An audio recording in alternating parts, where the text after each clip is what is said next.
ஐந்து கரத்தனை யானை முகத்தனை இந்தின் இளம்பிறை போலும் எயிற்றினை நந்தி மகன் தன்னை ஞானக் கொழுந்தினை புந்தியில் வைத்து அடி போற்றுகின்றேனே. சுக்லாம்பரதரம் விஷ்ணும் சசிவர்ணம் சதுர்புஜம் பிரசன்னவதனம் தியாயேத் சர்வவிக்னோபசாந்தயே. ஹிருதாகாசே சதாபாந்தம் சாந்தம் ஆனந்தரூபிணம் ஞானபானும் அகம் வந்தே சத்குரும் சத்யசாயினம். சரஸ்வதி நமஸ்துப்யம் வரதே காமரூபிணி வித்யாரம்பம் கரிஷ்யாமி சித்திர்பவது மே சதா. பட்டாடை ஒளியும் பன்னீரும் சந்தனமும் கிட்டாத கிங்கிணிவாய் குமிழ் சிரிப்பும் கொண்ட சாயிநாதனே சரணம். தாயாகி தந்தையுமாய் தாங்குகின்ற தெய்வம், தன்னை நிகரில்லாத தனித்தலைமை தெய்வம், வாயார வாழ்த்துகின்றோர் மனதமர்ந்த தெய்வம், மலரடியன் சென்னிமிசை வைத்த பெரும் தெய்வம், காயாது கனியாகி கலந்து நிற்கும் தெய்வம், கருணை நிதி செல்வம் முற்றும் காட்டுவிக்கும் தெய்வம், சேயாக என்னை வளர்க்கும் தெய்வம், மகா தெய்வம், பர்த்திதனில் விளங்குகிற தெய்வமதே தெய்வம். ஓம் ஸ்ரீ சாயிராம். அங்கிங்கனாதபடி எங்கும் நீக்கமர நிறைந்திருக்கும் பகவானுடைய பாதார விந்தங்களில் சரணடைந்து ஒரு சில வார்த்தைகள். பகவான் கருணாமூர்த்தி, காருண்யமூர்த்தி, தயாசாகரன், ஆபத் பாந்தவன், அநாத ரட்சகன், சம்பூர்ண பிரேமமூர்த்தி. பகவானுடைய அளப்பெரும் கருணையினாலே அவர் சேவை சாதித்தபடி பகவானுடைய உபதேசங்களை அமுத துளிகளாக சிறுக சிறுக பருகி கொண்டிருக்கின்றோம். அதில் எள்ளளவேனும் வாழ்க்கையில் கடைபிடிக்க நாம் முயன்று கொண்டிருக்கின்றோம். கடந்த 5-6 நாட்களாக பகவானுடைய ஒரு அற்புதமான உபதேசத்தை பற்றி நாம் பார்த்து கொண்டிருக்கின்றோம். Life is a game, play it. Life is a dream, realise it. Life is love, enjoy it. Life is a challenge, meet it. People must be ready to face all ordeals of life. The capacity to face the ordeals of life is only given to man. வாழ்க்கை என்பது ஓர் விளையாட்டு, அதை விளையாடுங்கள். வாழ்க்கை என்பது ஓர் கனவு, அதை நனவாக்குங்கள். வாழ்க்கை என்பது அன்பு, அதை அனுபவித்து இருங்கள். வாழ்க்கை என்பது ஓர் சவால், அதை எதிர்கொள்ளுங்கள். மனிதர்கள் வாழ்வில் ஏற்படும் அத்தனை கஷ்டங்களையும் எதிர்கொள்ள தயாராக இருக்க வேண்டும். ஏனெனில் எதிர்கொள்ளும் ஆற்றல், திறமை மனிதனுக்கு மட்டுமே அளிக்கப்பட்டுள்ளது. அப்படிங்கிறது தான் இந்த 4 கூறுகளாக இருக்கின்ற இந்த சுவாமியினுடைய உபதேசம். அதில் life is a game, play it என்பதை பற்றி பார்த்தோம். இப்பொழுது life is a dream, realise it என்பதை பற்றி பார்த்தோம். இப்பொழுது life is love, enjoy it என்பதை பற்றி பார்த்து கொண்டிருக்கின்றோம். பகவானுடைய ஒவ்வொரு லீலா வினோதத்தை எடுத்துக்கொண்டால் அதில் குறும்புத்தனமும் பக்த ரட்சகம் அப்படின்னு இருந்தால் கூட அதில் இறுதியாக இழையோடுவது அவருடைய அன்பு. வேடிக்கையாக இந்த தலைப்பின் ஆரம்பத்திலே கூட நாம் பார்த்தோம். சுவாமி மிக அழகாக சொல்கிறார், life is a challenge, it. Life is a game, play it. Play it within the rules.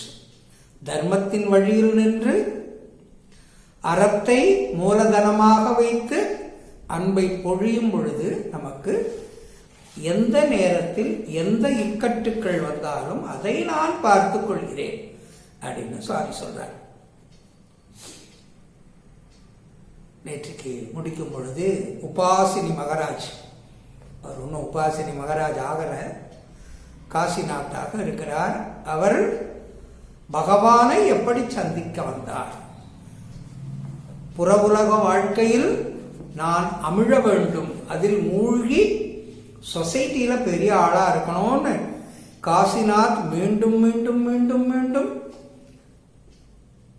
அந்த சம்சார சாகரத்தில் உழல வேண்டும் என்று நினைக்க பகவான் ஷிரடி பாபா அன்பு கூர்ந்து அவரை மீண்டும் மீண்டும் இந்த வாழ்க்கையில வேண்டாம்ப்பா, நான் உனக்கு ஒரு பொற்காலத்தை வைத்திருக்கிறேன் அப்படின்னு அவரை கூட்டின் போனதனுடைய ஆரம்ப காலகட்டத்தை பார்த்தோம்.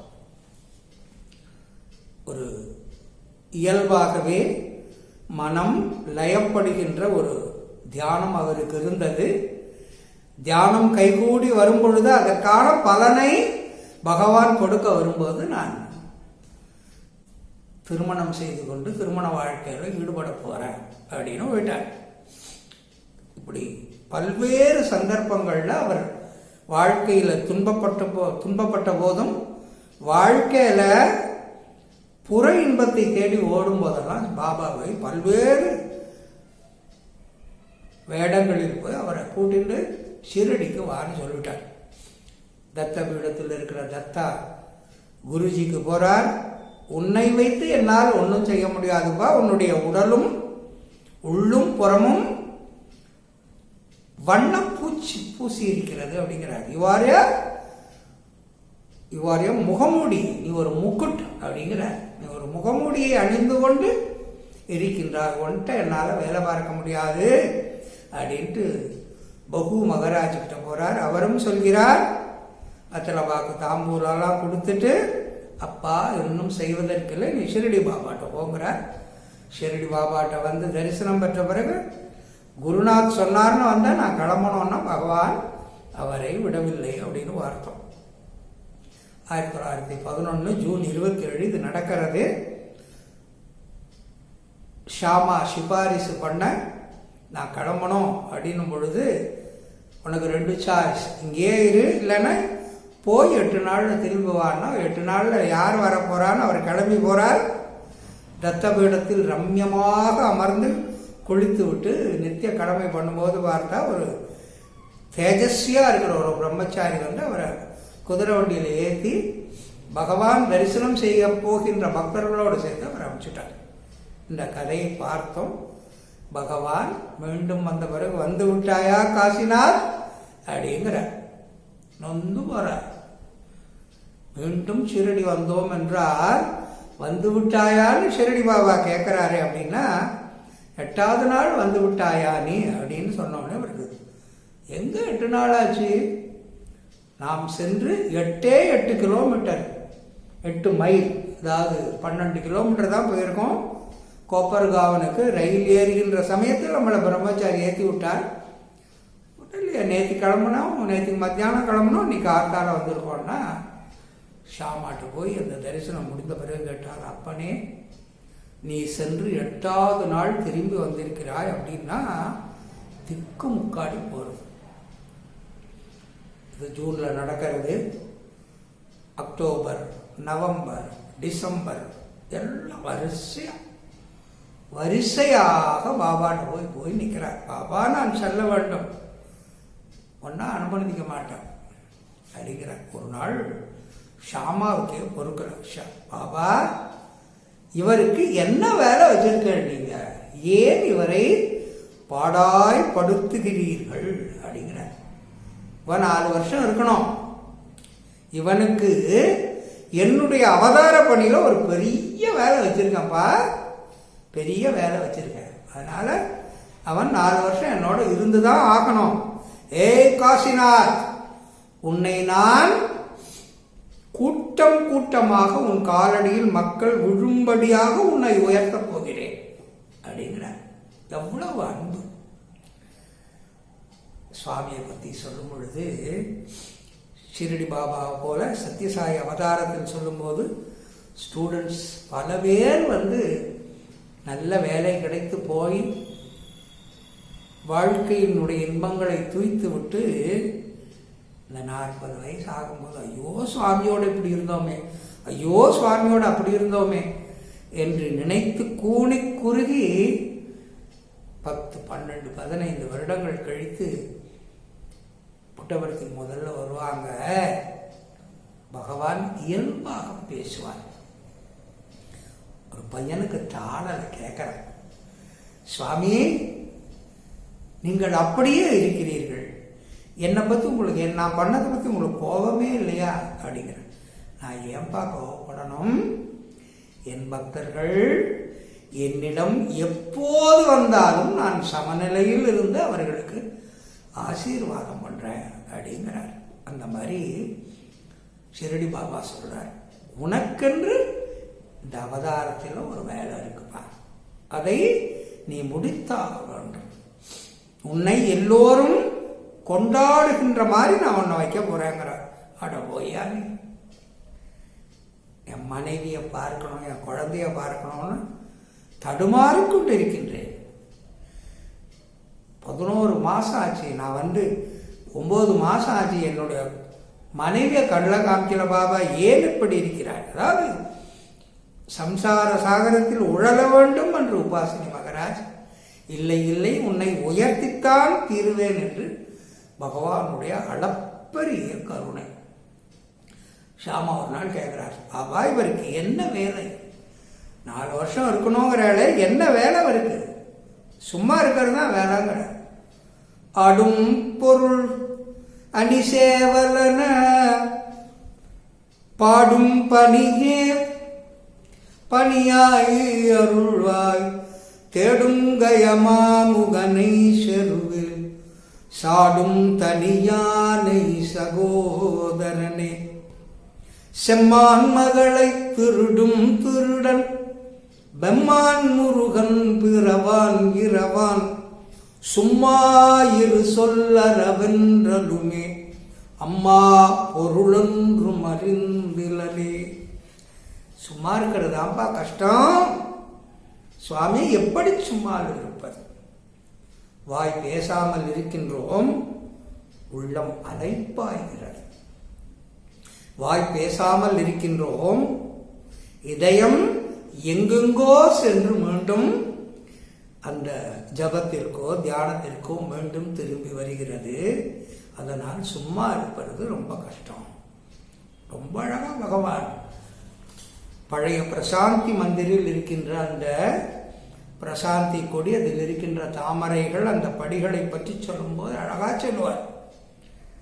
சமாதி நிலையை அடைவது, அஷ்டமா சித்தியினுடைய இறுதியில் சமாதியை அடைவது அவ்வளவு கஷ்டம்.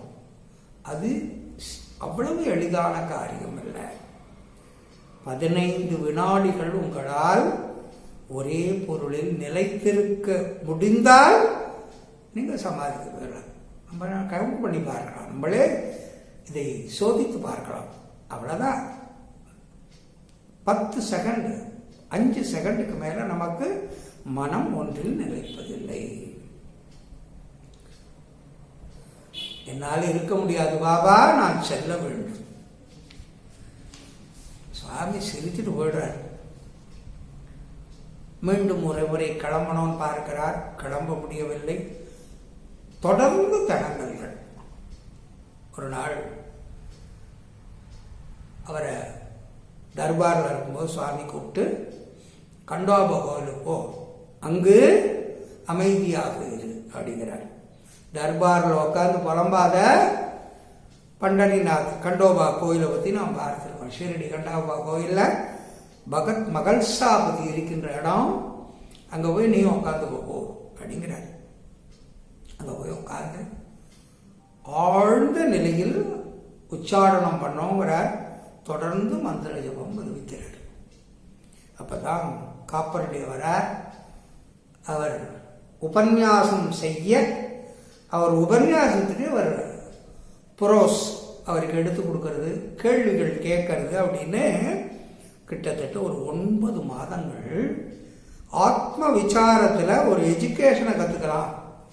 நாம் ஒரு இடத்தில் போய் ஒரு 4 பேச்சு பேசி 4 பேரை கூட்டம் சேர்க்கணும்னா இதெல்லாம் உதவும்னு காசிநாத் அதை கற்றுக்கிறார். ஆனால் பகவானுடைய திட்டம் மனம் நிரம்பிய அன்போடு அவரை அப்படியே உருமாற்றுகிறார். ரசவாதம் செய்வது அப்படின்னு திருமூலர் நிறைய இடத்துல ரசவாதம் பண்றான் முருகன். எப்படி?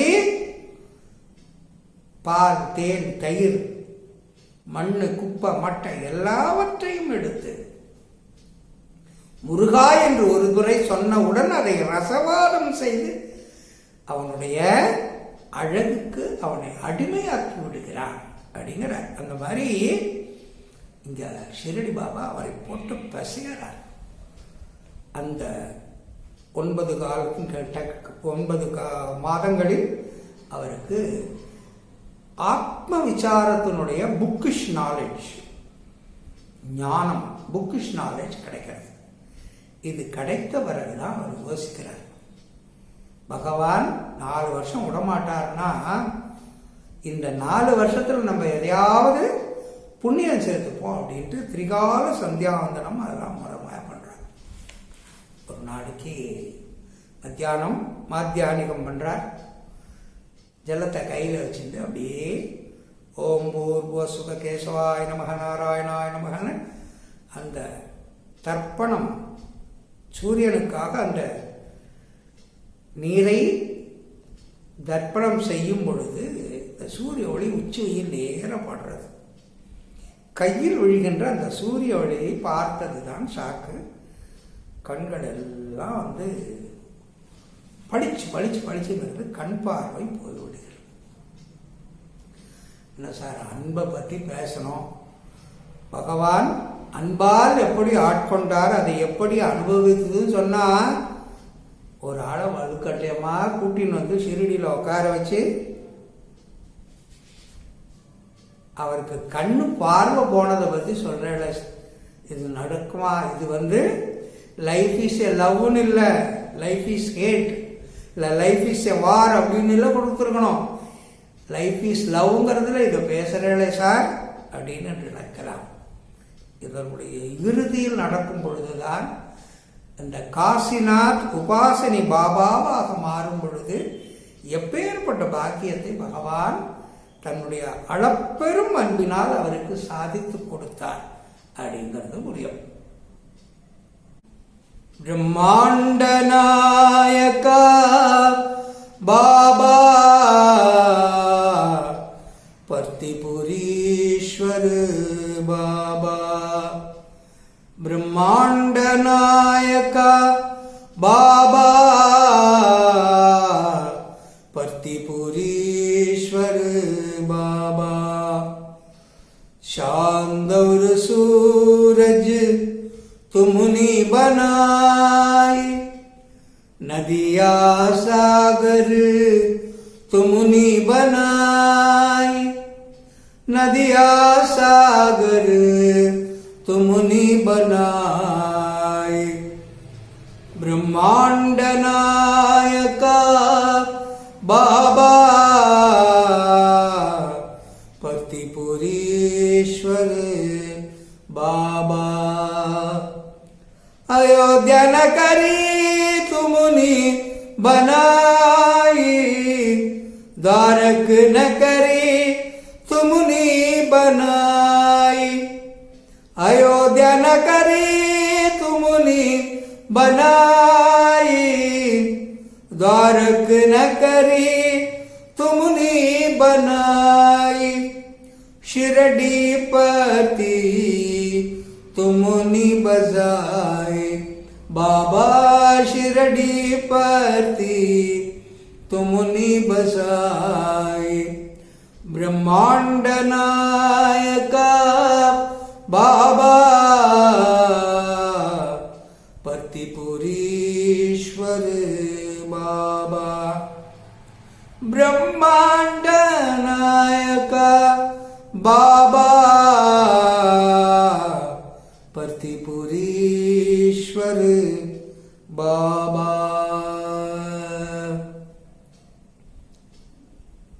சுவாமி கதைக்கு, சத்யசாயி கதைக்கு வரலாம்.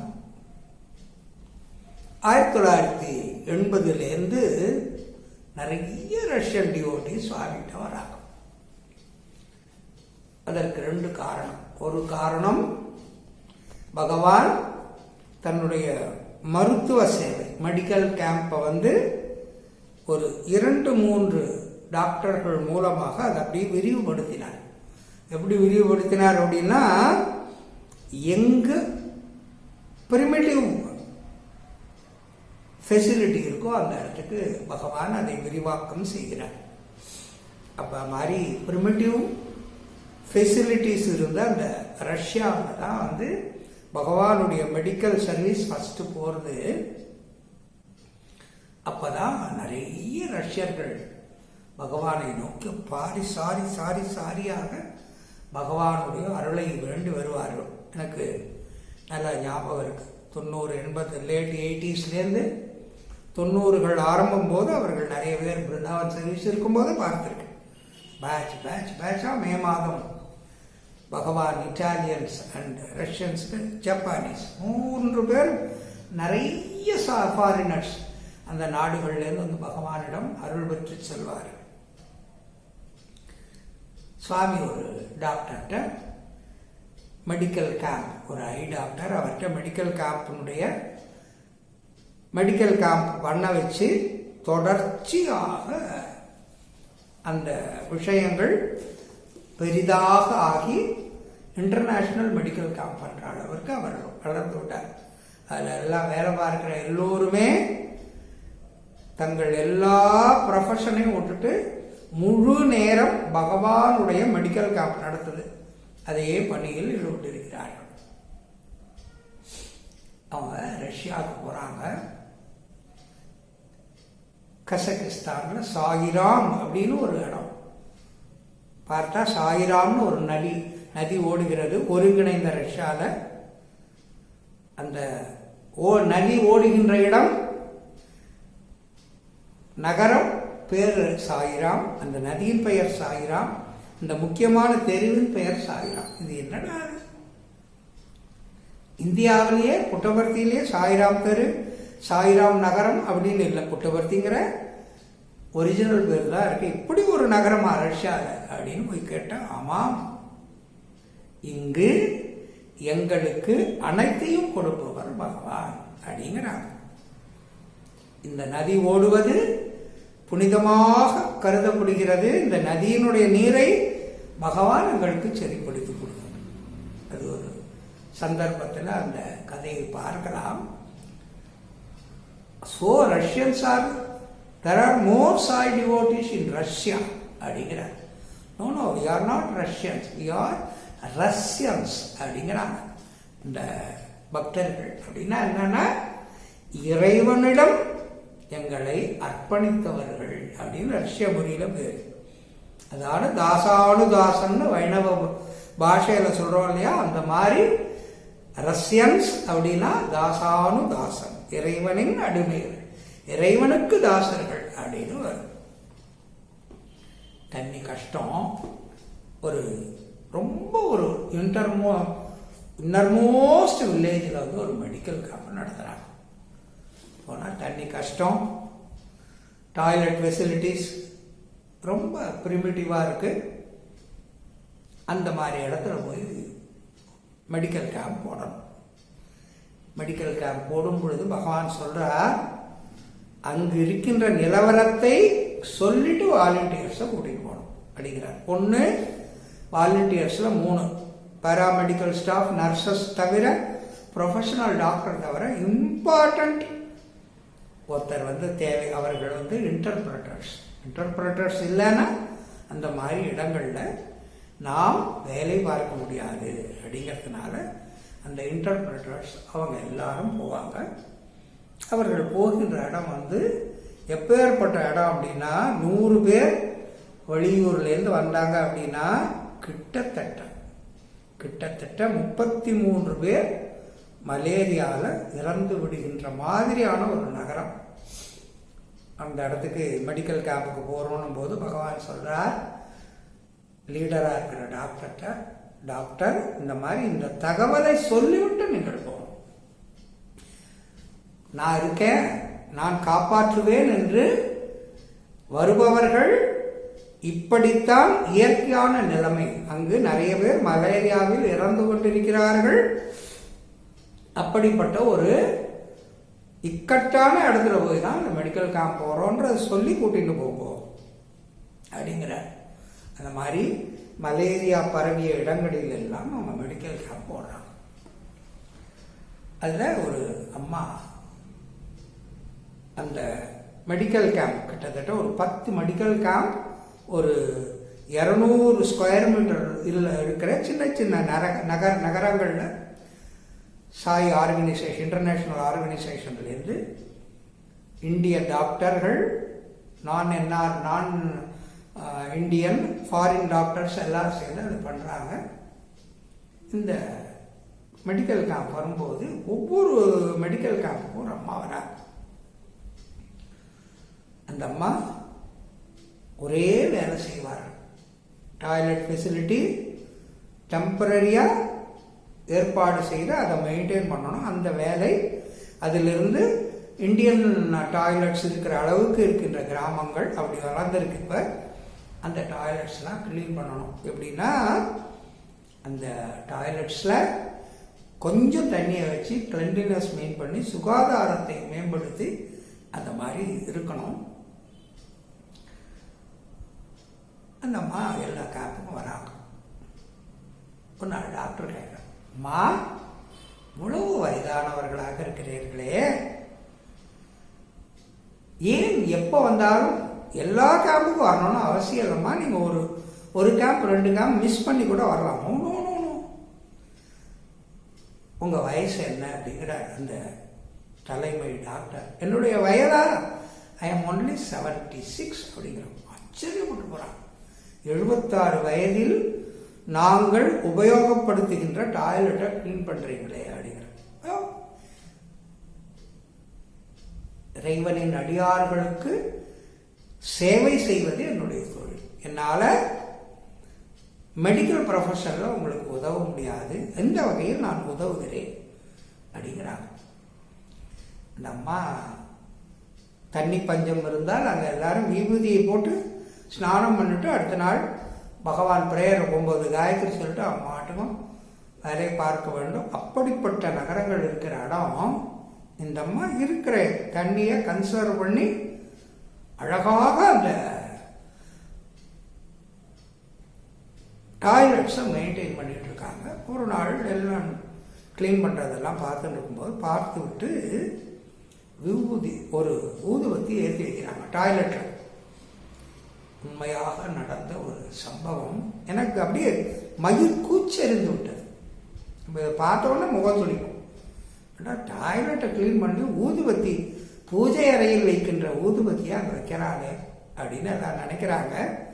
அந்த மெடிக்கல் கேம்ப் அப்படியே போகிறதும் இறுதியாக இருக்கும் பொழுது அந்த அம்மா வந்து கேட்குறாங்க, இன்னும் 2 நாளில் முடிய போகிறது இல்லையா? ஆமாம்மா, நாங்கள் நாளை இதை வைண்டப் பண்ணி நாளைக்கு விடிகாத்தால் கிளம்பி இன்னொரு ஊருக்கு போகிறோம். ஓ, நான் வந்து விடுகிறேன். என்னுடைய சொந்த ஊருக்கு போய்விட்டு சில காரியங்களுக்கு முடித்து விட்டு நீங்கள் கேம்ப் ஆரம்பிக்கிறதுக்கு அன்றைக்கி நான் வந்துடுறேன். ஒரு 2 நாள் கேப்பில் நான் திரும்பி வந்துடுவேன் அப்படிங்கிற. பரவாயில்ல, நீங்கள் வந்து சுதாரணமாக இருந்துக்கோங்க அப்படின்னும் பொழுது, இன்று நான் விடைபெற்று செல்ல வேண்டும் அப்படின்னும் போது, இல்லை நாளைக்கு தானே வைண்டப் பண்ணுறீங்க, நாளைக்கு வரைக்கும் இருப்பேன், இந்த நகரத்தில் எனக்கு கொஞ்சம் வேலை இருக்குது அப்படிங்கிறாங்க. அந்த மாதிரி இயல்பாக பேசினோன்னே இந்த தலைமை டாக்டருக்கு வந்து ஒரு கேள்வி, நான் ஒரு கேள்வி கேட்கட்டுமா அப்படிங்கிறாரு. அம்மா, ரொம்ப அழகாக இவ்வளோ குறைந்த தண்ணீரில் நீங்கள் இந்த டாய்லெட்டெல்லாம் க்ளீன் பண்ணி நல்லா வைக்கிறீங்க, அருமையான சர்வீஸ் பண்ணுறீங்க, ஏன் டாய்லெட் க்ளீன் பண்ணோன்ற சர்வீஸ் உங்களுக்கு வந்தது? ஆமாம், அதுதான் யாரும் செய்ய முடியாத சேவையை நீங்கள்லாம் வெளியூர்லேருந்து வெளிநாட்டுகள்லேருந்து ஒரு வளர்ந்த நாடுகள்லேருந்து வரீங்க, இந்த மாதிரி ஒரு ப்ரிமிட்டிவ் ஸ்டேஜில் இருக்கிற ஒரு டாய்லெட்டை எப்படி மெயின்டைன் பண்ணுறதுன்னு உங்களுக்கு தெரியாது, எனக்குத்தான் தெரியும் அப்படி பேசிக்கிட்டே இருக்கார். அடுத்து கேட்குறாங்க, அம்மா எனக்கு தப்பாக நினைக்கலன்னா ஒரு கேள்வி, இதெல்லாம் க்ளீன் பண்ணுறீங்க, வாஸ்தவம் இந்த சேவையை புரிந்து கொள்ள முடிகிறது, டாய்லெட்டில் ஊதுபத்தி ஏற்றி வைக்கிறீங்களே, ஓ அதுவா அப்படின்னு சிரிக்கிறாங்க. என்னடா அது, நம்ம ஒரு ஒரு குதர்க்கமான ஒரு கேள்வி கேட்குறோம், அந்த அம்மா சிரிக்கிறாங்களே, நம்ம அதுவா, அது ஒன்றுமில்லை, நீங்கள் கேப் நடத்தும் போது பகவான் இங்கே வருவார், பகவான் டாய்லெட்டை யூஸ் பண்ணும்போது அது மணக்க வேண்டும் அல்லவா, பகவானுக்காக நான் டாய்லெட்டில் ஊதுபத்தி ஏற்றி வைக்கிறாங்கிறாங்க. நொந்து போயிடறாங்கல்ல. ஒவ்வொரு மெடிக்கல் கேம்ப் ஒரு 2 மாதம் 3 மாதம் முடிஞ்சால் போய் சுவாமிகிட்ட போய் நம்ம சார் நாங்கள் போய் இந்த மெடிக்கல் கேம்ப் பண்ணோம், இவ்வளோ வந்தாங்க, பாருங்கள் இந்த வீடியோ பாருங்கள், இந்த ஃபோட்டோவை பாருங்கள், நான் சொல்கிறோம். இந்த அம்மா பகவானுக்காக சேவை செய்யும் பொழுது டாய்லெட்டில் கூட பகவான் வந்து யூஸ் பண்ணும்போது அவர் நன்றாக இருக்க வேண்டும் என்பதற்காக ஊதுபத்தி ஏற்றி வைக்கிறேன் அப்படிங்கிறாங்க. இது மட்டும் ஷாக் இல்லை. அடுத்த நாள் மெடிக்கல் கேம்ப் ஃபைண்டப் ஆறுது. இந்த அம்மா இன்னைக்கு வழக்கத்தை விட இன்னும் கொஞ்சம் ஜோஷா ஒரு ட்ரெஸ் பண்ணிக்கிட்டு வராங்க. இவங்களை வழி எழுப்ப வருகிறார்கள். இன்னைக்கு ஃபுல்லாக சாயங்காலம் எங்களுக்கு ரெஸ்ட், நைட்டு விடியற் காலை கிளம்ப போகிறோம், நீங்கள் கிளம்பலையா? இல்லை I have got you work அப்படிங்கிறாங்க. மாலை சுமார் 5 மணிக்கு பார்த்தா ஒரு வாகனம் வருகிறது.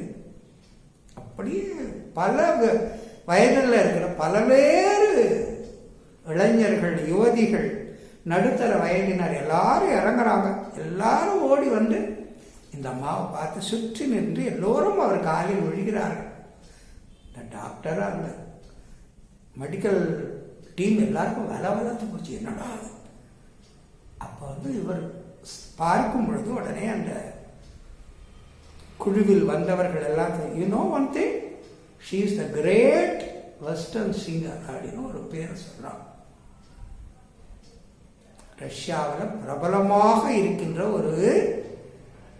ஒரு ஸ்டைல் ஆஃப் சிங்கிங். நம்ம கர்நாடக சங்கீதத்தில் வந்து மைசூர் ஸ்டைல், அந்த மாதிரி தஞ்சாவூர் ஸ்டைல், அந்த மாதிரி ரஷ்யாவில் ஒரு மேலை நாட்டு சங்கீதத்தில் ஒரு ஸ்டைலை வந்து உருவாக்கி ஒருவர் அந்த அம்மா தான் நான் அப்படிங்கிறாங்க.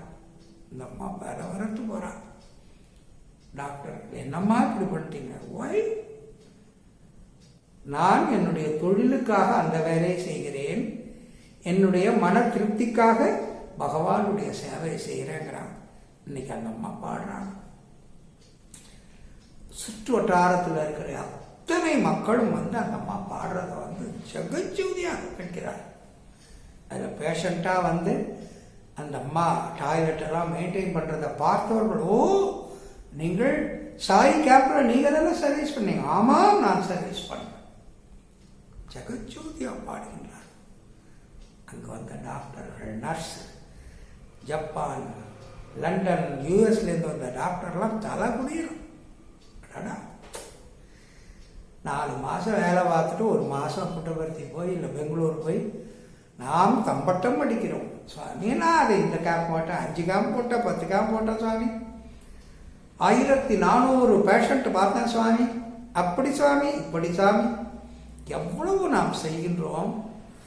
தன்னுடைய நாட்டில் ஒரு பிரமாதமான ஒரு பாப் சிங்கர் நம்முடைய சாய் மெடிக்கல் கேம்புக்கு வந்து டாய்லெட்டை மெயின்டைன் பண்ணி அதை ஊதுபத்தி ஏற்றி வைக்கிறான்னு நம்ம வந்து இகழ்ந்து பேசும்போது, இல்லை இல்லை, நீங்கள் அருமையாக சேவை செய்கின்றீர்கள், அந்த சேவையை பாராட்ட அன்பு கூர்ந்து பகவான் வருவார். அப்போ அவர் டாய்லெட் யூஸ் பண்ணும் பொழுது இந்த டாய்லெட் மணக்கணும் அப்படின்னா லைஃப் இஸ் லவ். பகவான் மீது நாம் எவ்வளவு அன்பு வைக்கின்றோம் என்பதுதான் பக்தி. அதைத்தான் பகவான் வந்து ரெசிப்ரோகேட் பண்றார். ரொம்ப அழகான கதை பாகவதத்தில் உண்டு. கிருஷ்ணர் தலைவலின்னு சொல்றார், இதற்கு தீர்வு என்ன அப்படின்னா, யாராவது ஒரு பக்தனின் கால் தூசு இருந்தால் அதை என் தலையில் தடவினால் என் தலைவலி வரும். ராதா, ருக்மணி எல்லாரும் பயந்து ஓடுறாங்க. நாரதர் எல்லோரும், ஐயோ என் காலடி தூளை கிருஷ்ணர் தலையில பட்டா எனக்கு பாவம் வந்து விடும், அந்த பாவத்துக்கு நான் போகமாட்டேன் அப்படிங்கிறாங்க. பஜோ மதுர ஹரி நாம் நிரந்தர, பஜோ மதுர ஹரிநாம், பஜோ மதுர ஹரிநாம் நிரந்தர, பஜோ மதுர हरिनाम शरण भाव के साई बजो, शरण भाव के साई बजो, मधुर भाव से बाबा बजो, मधुर भाव से बाबा बजो, हरि ही सुख है हरि ही शांति, हरि ही सुख है हरि ही शांति, हरे प्रशांति ही वासी राम, भजो मधुर हरि नाम निरंतर, भजो मधुर हरि नाम, सरल भाव के साई बजो, मधुर भाव से बाबा बजो, हरि ही सुख है हरि ही शांति, हरे प्रशांति ही वासी राम, बजो मधुर हरि नाम निरंतर, बजो मधुर हरि नाम. கிருஷ்ணர் துடிக்கிறார் தலைவலியில். என் தலைவலி இருக்க, யாரும் எனக்கு உங்கள் பாதுகை தூளிகை தூசியை தரமாட்டேடாங்கிறார். யாரும் இல்லை. கோபிகைகளை தேடி உத்தவரை அனுப்புகிறார். இருக்கிற இடத்த விட்டுட்டு அங்கே போய் அனுப்புகிறாரு பிருந்தாவனத்திற்கு கிருஷ்ணர் அப்படின்னு போகிறார். அங்கே போய் பகவான் கிருஷ்ணருக்கு அவர் இருக்கிற தேசத்திலிருந்து வருகிறார் என்று தெரிந்தவுடன் கோபிகைகள் ஆனந்தம் அடைகிறார்கள். ஆஹா, கண்ணன் இருக்கும் ஊரிலிருந்து வருகிறீர்களா நீங்கள் அப்படிங்கிறார். ஆமாம்மா அப்படின்னு அவர் எப்படி இருக்கார் அப்படி இருக்கார் எல்லாம் கேட்கிறார்கள். ஆசுவாசப்படுத்தின்னு, இல்லம்மா கண்ணனுக்கு தலைவலி, ஐயோ தலைவலியா, தாரை தாரையாக கண்ணீர், அதை எப்படி சரி பண்ணணுமா? யாரேனும் பக்தர்கள் தங்களுடைய கால் தூச கொடுத்தா அது தலையில் தடவனா அவர் தலைவலி தீர்ந்துவிடும் என்று சொல்ல, அத்தனை கோபிகைகளும் தன்னுடைய மேல் துணியை எடுத்து கீழே போட்டு குதித்து அந்த தூசை எடுத்து கொடுக்குறாங்க. உத்தவர் கேட்குறார், இதனால் உங்களுக்கு பாவம் வரும் என்று உங்களுக்கு பயம் இல்லையா? பாவத்தை பற்றி எனக்கு என்ன கவலை? பகவானுடைய கிருஷ்ணனுடைய தலைவலி தீர்ந்தால் போதும் அப்படின்னா, அங்கே போன உடனே அந்த தலைவலி கதையை அந்த நாடகத்தை கிருஷ்ணர் நிறைவேற்றி முடித்து வைக்கிறார். நீங்கள் எல்லோரும் என்னை பக்தர்கள் என்று நீங்கள் சொல்லிக்கொள்கின்றீர்கள், அது அவர்களுடைய கோபிகளுடைய பக்தி தான் தூய்மையான பக்தி அப்படிங்கிறார். பகவான் என் மேலே அனுபவிக்கலை, பகவான் என்னை கண்டுக்கலை, பகவானுடைய கடைக்கண் பார்வை என் மீது விழவில்லை என்று அன்னு தினமும் நாம் பகவான் மீது குறை சொல்கின்றோம். ரகம் நசர் கரோ சாயி பாபா, உன் கடைக்கண் பார்வையை என் மீது செலுத்து என்றெல்லாம் நாம் புலம்புகின்றோம். நான் பலன் எதிர்பார்க்காமல் அன்பை ஸ்ரீகிருஷ்ணரிடம் செலுத்துகின்றதைப் போல நம்முடைய அன்பும் பக்தியும் இருக்கணும் அப்படிங்கிறார் சுவாமி. பஹ்ரைன் நாட்டில் ஒரு அரபு கண்ட்ரியில் இந்து மதத்தை தழுவி எப்படி இருக்க முடியுங்கிறது உங்களுக்கு தெரியும். ஒரு தமிழர் பஹ்ரைன் ஏர்லைன்ஸில் வேலை பார்க்கிறார், பஹ்ரைனில் வேலை பார்க்கிறார். கணவன் மனைவி 2 பேருக்கும் குழந்தை இல்லை. உடல் உபாதைகள், திருமணமாகி 2 வருடத்திலேயே அவர்களுக்கு பல்வேறு உபாதைகள் இருக்கின்றன அப்படின்னு தெரிஞ்சு போச்சு. ஆனால் கணவனும் மனைவியும் உனக்கு நான் குழந்தை, எனக்கு நீ குழந்தை அப்படின்னு இருக்காங்க.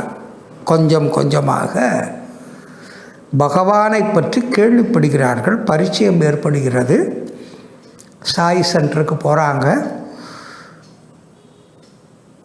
உடல் உபாதையை மறந்து சேவை பணிகளில் தங்களை ஈடுபடுத்திக் கொள்கிறார். அவ்வளோதான். பகவானிடம் அவருக்கு இருக்கின்ற உறவு அவ்வளவுதான். அப்போ அவருடைய தூரத்து வீட்டு பெண் ஏதோ ஒரு வேலை வேண்டி அவங்க வீட்டில் வந்து தங்கியிருக்காங்க. எல்லாம் திருச்சிக்காரங்க. அந்த பொண்ணு வந்து தங்கியிருக்கா, இளம் பெண், தீவிரமான சாய் பக்தர். அப்போ ரம்ஜான் காலம், தொழுகை நடந்து கொண்டிருக்கிறது, ஃபாஸ்டிங் நடக்கிறது. இயல்பாகவே இருக்கின்ற கெடுபிடிகளை விட அதிகமான கெடுபிடி. அரபு நாட்டில் அது ஒரு இஸ்லாமிய கண்ட்ரி. அங்கு மற்ற மதத்தை வீட்டுக்கு வெளியேயும் உள்ளேயும் டிஸ்டர்பன்ஸ் ஆகிற மாதிரி பேரை சொன்னாலே வெட்டி விடுவான். அந்த மாதிரி ஒரு இடம். அங்கே சீக்கிரட்டாக அவர்களெல்லாம் பஜன் பண்ணி பணி செய்து கொண்டிருக்கின்றார்கள். அரசல் புரசலாக தெரிந்தாலும் அல்லாஹ் இயேசு அப்படின்னு பஜன் வருது அப்படின்றதுனால யாரும் அவ்வளவாக அந்த தீவிரமாக அதை எடுத்துக்கொள்ளவில்லை. இருந்தாலும் அந்த பயத்தோடைய அந்த சாய் காரியம் நடந்துட்டுருக்கு. இந்த பெண்மணி வந்த நேரம் அவங்க வீட்டில் விபூதி பகவான் படத்தில் வருது. நம்மெல்லாம் குதூகலிப்போம். அந்த அம்மா விபூதி வருவதை பார்த்து, இது அபசகுணமாச்சே பாபா, என் கணவர் உடல் நலம் இல்லாமல் இருக்கிறார், இப்போ விபூதி வருதே, இது அபசகுணம் அல்லவான்னு அந்த அம்மா கண்ணீர் விடுகிறார். பகவான் தன்னுடைய அற்புதத்தை விபூதி மூலம் காண்பிக்கிறார். ஆனால் இது அபசகுணம் பாபா, குங்குமம் அல்லவா வரணும் அப்படின்னு கண்ணை மூடி ஒரு சொட்டு கண்ணீர் விடலை. உடனே பக்கத்தில் கருமாரியம்மன் படம் இருக்குது, அதுலேருந்து குங்குமம் விழ ஆரம்பித்த உடனே மனசு சமாதானமாகிறது. அதன் பக்கத்தில் இன்னொரு படம், அதில் தேன் வழிய ஆரம்பிக்கிறது. இது என்ன உடனே அந்த பொண்ணு சொல்கிறா, அத்தை இது பகவானுடைய அருள். பகவானுடைய படங்களில் விபூதி வருவதும் தேன் வருவதும் சகஜம். இங்கு குங்குமத்தோடு பகவான் உங்களுக்கு அருட்காப்பு செய்திருக்கிறார் அப்படின்ன உடனே ஒரே ஒரு இடத்துல நடந்த பஜன் அந்த வீட்லேயும் நிறைய வியாழக்கிழமை பஜன் வருகிறது. கிட்டத்தட்ட நோய் நொடியால் பாதிக்கப்பட்ட 2000க்கு மேற்பட்ட இந்தியர்கள் அந்த ஒரு 6-7 மாதம் வந்து அவங்க வீட்டில் பஜனில் கலந்து கொண்டு இடைவிடாமல் வருகின்ற அந்த தேனை எடுத்து போய் குணமடைந்ததாக பதிவு பண்ணுறாங்க. ஒரு வீட்டு குழந்தை, பக்கத்து வீட்டு குழந்தை, சாய் டிவோட்டி, அந்த குழந்தைக்கு பர்த்டே வருது. குழந்தை இல்லாத தம்பதிகள், இந்த குழந்தை பிறந்த நாளைக்கு எங்கள் வீட்டில் ஒரு பஜன் வச்சுக்கிறோங்கிறாங்க தம்பதிகள். ஓ அப்படியே வச்சுக்கோங்களே அப்படின்னா நிறைய பரிசு பொருட்கள் வருகிறது. 11 மணி 11:30 ஆகிடுது. பார்த்தா எல்லோரும் போன பிறகு அந்த பக்கத்து வீட்டுக்காரம்மா, அந்த பர்த்டே கொண்டாடின குழந்தை, எல்லாரும் பரிசு பொருட்களை பார்க்கும்போது ஒரு ஸ்லேட் இருக்குது, கவரில் ஒரு ஸ்லேட்டு. உடனே அந்த அம்மா சொல்கிறா, பகவான் மட்டும் தரிசனம் கொடுத்து நம்ம புட்டபர்த்தியில் இருந்தோம்னா பகவான் அதில் என் பெண்ணுக்கு ஓம்னு எழுதி தருவி என்னுடைய கல்வியை, என் குழந்தையோட கல்வியை வந்து துவங்கி வைத்திருப்பாரேன்னா இந்த அம்மா பாதி அவங்க வீட்டில் தேன் வருகிறது, விபூதி வருகிறது, குங்குமம் வேண்டுமே, விபூதி வந்தால் அபசகுணம்னு வந்த உடனே குங்குமம் வந்தது. இருந்தாலும் பகவான்கிட்ட அந்த அம்மா கேலியும் கிண்டலுமா, பாபா தான் எங்கும் வியாபித்திருக்கிறாரே. இந்த ஸ்லேட்டில் அவர் ஓம் எழுதணுன்னா அவர் எழுதிட்டு போகிறார், கவரை பிரிக்காத. தூங்குறாங்க. அடுத்த நாள் கார்த்தால பார்த்தா அந்த ஸ்லேட்டில் பிரிக்காத கவரில் ஓம் என்று எழுதியிருக்கிறது. அசந்து போகிறாங்க. அப்படிப்பட்ட மகாத்மியம். கணவனுக்கு நோய் முற்றுகிறது. அங்கே மெடிக்கல் செலவு ஜாஸ்தின்ட்டு சென்னை வந்து ஹாஸ்பிட்டலில் சேர்ந்தாச்சு. 3 இடத்தில் அடைப்பு இருக்கிறது. நோயாளி கணவனுக்கு ஹார்ட் சர்ஜரி பண்ணுறாங்கன்னா அதுவரை திடமாக இருந்த அம்மாவுக்கு கண்ணில் ஆராய் தண்ணீர். ஐயோ பாபா, நான் என்ன செய்வேன் பாபா, என்ன செய்வேன்? கணவன் ஒருவன் தான் எனக்கு பிடிப்பு, எனக்கு யாரும் கிடையாது பாபா. பெண் இல்லை, பிள்ளை இல்லை. இந்த மாதிரி ஒரு 40 வயதில் இந்த மாதிரி ஒரு கணவனுக்கு இவ்வளோ பெரிய ஆப்ரேஷன் பண்ணுறேன்னா அந்த அம்மா ஆப்ரேஷன் தியேட்டருக்கு உள்ளே போகும்போது அழறா. இந்த டாக்டருக்கு மனசு பொறுக்கலை. உடனே சட்டப்பையில் கை விடுறார். ஒரு பாபா படம் வருது. அம்மா, இந்த பாபா இருக்க பயமேன், நீங்கள் தான் சாய் டிவோட்டி ஆச்சேம்மா, கவலைப்படாதீங்க அப்படிங்கிறார். ஆப்ரேஷன் தியேட்டரில் உள்ளே போகிறார்.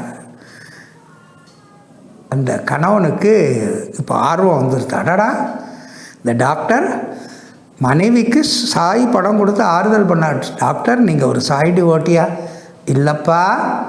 அப்போ நீங்கள் என் மனைவிக்கு பாபா படம் கொடுத்தீர்களே, அதை பற்றி எனக்கு தெரியாது. உன் மனைவி பரிதாபமாக அழறாளே அப்படின்னு நினைத்து இவள் எதனால் சமாதானம் அடைவாள் என்று பையில் அனிச்சை செயலாக நான் கைவிட்டேன். பாபா படம் வந்தது, அதை கொடுத்தேன் அப்படிங்கிறாங்க. அந்த ஆப்ரேஷன் நடந்தது. பகவான் சக்ஸஸ்ஃபுல்லாக அதை நடத்தி விட்டு அதன் பின்பு மீண்டும் வேலைக்கு சேரும்படியாக சுவாமி பண்ணுறார். அந்த குழந்தைக்கு பர்த்டே கிஃப்டாக கொடுத்த ஸ்லேட்டு ஓம் என்று வணந்ததுனால பக்கத்து வீட்டு அம்மா நீ இங்கே இருக்கட்டும், பகவான் எழுதிய ஓம் எல்லோருக்கும் அது பயன்படுத்தட்டும், அதை பிரித்து நான் என் குழந்தைக்காக மட்டும் வச்சுக்கலன்னு. எவ்வளோ மெக்னானிமிட்டி பாருங்கள் அப்படின்னு அந்த அம்மா சொல்லிட்டாங்க. பஜன் நடக்கிறது. இவர்கள் வீட்டில் பஜன் நடக்கிறது. சில அதிசயங்கள் நடக்கின்றது அப்படிங்கிறது அரபியன் போலீஸ்க்கு தெரிஞ்சு போச்சு. ஒரு நாள் வியாழக்கிழமை பஜன் முடிஞ்சு எல்லாரும் போயாச்சு. பிரசாதம் வாங்கிட்டு போன பிறகு ஒரு 11 மணி சுமாருக்கு பார்த்தா ஒரு 4 போலீஸ் வராங்க. வெளியில் வண்டியை நிறுத்திட்டு அதிலிருந்து 2 உள்ளே வருகிறார்கள். இப்போ வேலைக்காரன் சொல்கிறான், ஐயா இது வந்து ரிலிஜியஸ் போலீஸ். அரபு நாடுகளில் ரிலிஜியஸ் போலீஸ் வராங்க அப்படின்னா அது ஒரு பெரிய இக்கட்டான நிலை. அவர்கள் நீங்கள் இந்து மத கடவுளை வழிபடுவதை பற்றி கேட்பார்கள். நான் சமாளிக்கிறேன், நீங்கள் நான் கண் அசைச்சா மட்டும் பதில் சொல்லுங்கன்ட்டு உடனே அந்த அரபிய வேலையாளர் என்ன பண்ணுறான், அவசரமாக ஒரு சோத்தில் வந்து துணியால் தொங்க விடப்படுகின்ற அந்த அல்லாஹ்வுடைய நாமங்கள், குரானில் எழுதிய நாமங்கள் அடங்கிய அந்த ஸ்க்ரீனை தூக்கி டக்குன்னு எல்லாத்தையும் போட்டு விடுறான். அந்த போலீஸ்காரர் வருகிறார். இவர்களை பார்த்து வீட்டு எஜமானர் யாருங்கிறார். இவர் வரார். எல்லா விஷயங்களை கேட்டு தெரிந்துக்கிறோம். இங்கே பஜன் நடக்கிறதா அப்படின்னா வேலைக்காரர் சொல்கிறான், இல்லைன்னு சொல்லுங்கள், நான் ஃபோட்டோவெல்லாம் மூடிட்டேன் அப்படிங்கிறான். இவர் மனசு ஒப்பலை. ஆமாமப்பா, ஆமாம் ஐயா, நான் ஒரு சாய் டிவோட்டி. இங்கே பஜன் பண்ணுறீங்களா? ஆமாம், நான் பஜன் பண்ணுறேன். இதன் மூலமாக நீங்கள் இந்து மதத்தை பரப்புகிறீர்களா அப்படிங்கிறார். அவர் சொல்கிறார், பாபா எந்த மதத்தை சார்ந்தவரும் அல்ல, அவரவர்களை அந்த மதத்தில் ஆழமாக அவர் வேரூன்ற செய்கின்றார் அப்படிங்கிறார். அந்த 2 போலீஸ்காரர்களும் அமைதியாக அமர்ந்திருக்கிறார்கள். இந்த கேள்வி, இந்த பதிலை கேட்டு திடீர்னு எழுந்து, இந்த குரானின் வாசகத்துக்கு பின்னால் பாபா ஃபோட்டோ தான் இருக்குன்னு தெரியும், தயவு செய்து விலக்கி விட்டு எனக்கு காண்பிக்கிறீர்களா அப்படிங்கிறாங்க. பார்த்தா பாபாவின் படம் வருகிறது, விபூதி வருகிறது, குங்குமம் வருகிறது, தேன் வருகிறது. இதை நான் பிரசாதமாக எடுத்துக்கொள்ளட்டுமா அப்படிங்கிறாங்க. பிற மதத்தை சேர்ந்த வழிபாடு நடக்கிறது என்பதற்காக உள்ளே வந்தவங்க பாபாவின் விபூதி கும்பத்தை கொடுக்குறீங்களா அப்படிங்கிறார். இப்போ பாபா ரெசிப்ரோகேட் பண்ணுறார். அல்லாவின் நாமத்தை சொல்லாதவர்களை தண்டியுங்கள் என்று அரசாங்கம் அனுப்ப சாய் பக்தர்களினுடைய உண்மையை கேட்டு அந்த போலீஸ் எனக்கு பிரசாதம் வேணும்னு உடனே பகவான் ஒரு ரிட்டர்ன் கிஃப்ட் கொடுக்குறார். கல்யாணத்துக்கு போகிறோம், தம்பதிகளை வாழ்த்தி பரிசு கொடுக்குறோம், அவங்க ரிட்டர்ன் கிஃப்ட் ஒன்று கொடுப்பாங்க. அந்த மாதிரி சுவாமி ஒரு ரிட்டர்ன் கிஃப்ட். அவர்கள் முட்டிட்டு அமர்ந்து அல்லாவை கும்பிடுவது போல் கும்பிடுற மாதிரி அமைதியாக தொழ கண்ணை திறந்து பார்த்தா அவர்கள் கண் முன்னாடி ஓம் என்கின்ற அந்த ஸ்லேட்டில் பகவான் எழுதி வைத்த வாசகம் அல்லாஹ் என்று மாறுகிறது. எப்பேற்பட்ட அனுபவம்! அந்த அன்பை நினைத்த அந்த ஸ்பிரிச்சுவல் போலீஸ் அழறாங்க. அல்லாஹ், நீங்கள் பாபா எங்களுக்கு அல்லாவை காண்பித்து கொடுத்தீர்களா அப்படிங்கிறாங்க. அப்போ சொல்ல, ஆமாம், எவரை எந்த நேரத்தில் நெறிப்படுத்த வேண்டும் என்பது எங்கள் பாபாவுக்கு கை வந்த கதை அப்படிங்கிறார்.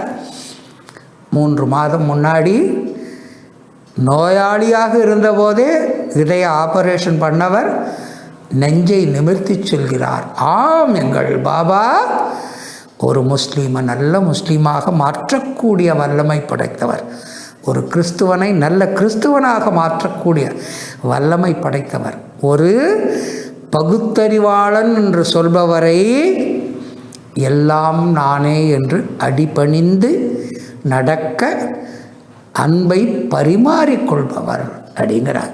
Life is love, enjoy it.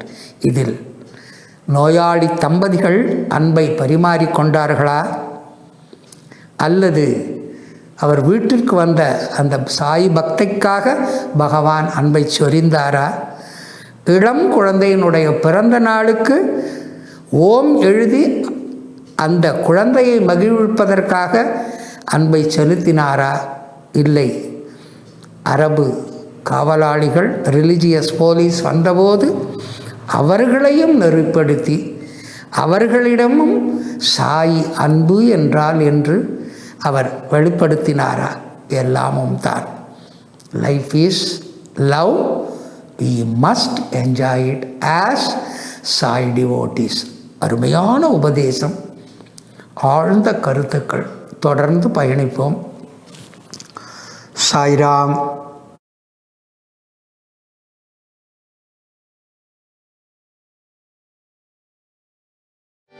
समस्त लोका सुखिनो भवन्तु, समस्त लोका सुखिनो भवन्तु, समस्त लोका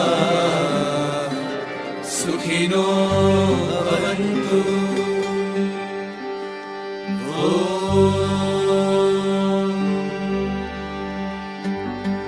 शांति शांति शांति। जय बोलो भगवान श्री सत्य साई बाबा जी की।